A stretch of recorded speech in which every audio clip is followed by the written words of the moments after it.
বারান্দায় চোখ পড়তেই দেখলাম আয়েশ নামের সেই জিনটি দাঁড়িয়ে আছে আর মুচকি হাসছে। আমার গায়ের লোম দাঁড়িয়ে গেল। চিৎকার করে বাবাকে বললাম, ওই দেখো, ওই জিনটা ওইখানে দাঁড়িয়ে আছে। বাবা মা সেখানে তাকালেন, কিন্তু কাউকেই দেখতে পেলেন না। কোথায় জিন? আমরা তো দেখতে পাচ্ছি না। তোমরা দেখতে পাবে না, কারণ সে অদৃশ্য, আমি শুধু দেখতে পাচ্ছি।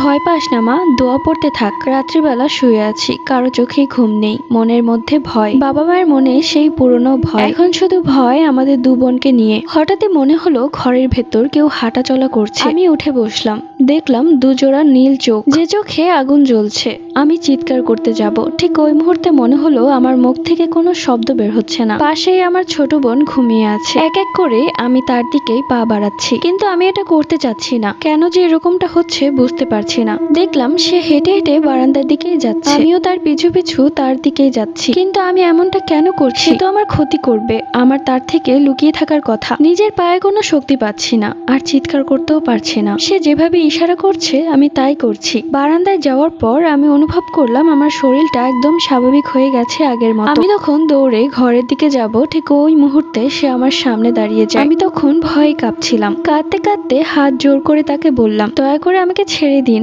আমি কিছু জানি না। দয়া করে আপনি আমার কোনো ক্ষতি করবেন না, আপনি আমার বাবা মায়েরও কোনো ক্ষতি করবেন না। এরপর সে রাগান্বিত চোখে আমার দিকে তাকিয়ে বলল, কে বলেছে আমি তোমার ক্ষতি করব? তোমাকে যদি ক্ষতি করার ইচ্ছে থাকতো তাহলে অনেক আগেই তোমার ক্ষতি করতে পারতাম। অবশ্য আমি প্রতিজ্ঞা করেছিলাম যে আমার মাকে মেরে ফেলেছে তার পুরো গোষ্ঠীকে মেরে ফেলবো। ছোট থাকতে তোমাকে দেখেছিলাম, ঠিক তখনই আমি তোমাকে মারতে চেয়েছিলাম, কিন্তু মারতে পারিনি।